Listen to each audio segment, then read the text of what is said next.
With just a few hundred ventilators and a health service on its knees after decades of underfunding, Sudan's fledgling government knows the coronavirus pandemic, which has brought far richer countries to standstill, poses a major threat. So far, the number of cases of COVID-19 is relatively small, and doctors say they can cope as long as numbers do not spike. We see worrying upward trends in Africa, But on Wednesday, the World Health Organization pointed to a 250% rise in cases over the past week in Sudan as a sign that the African continent could just be at the beginning of its epidemic.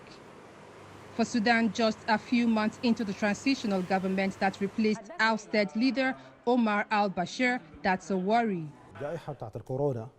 Health Minister Akram Ali Altom says that when the government took power in September, they found a completely collapsed health system. The health budget has been increased 200%, but Altom said aid was still needed. $120 million to fight the new virus and $150 million to cover medicines until June. As is the case across sub-Saharan Africa, the number of cases in Sudan has lagged Europe, Asia and the United States, and it is hoped the country's relatively young population could reduce the disease's burden.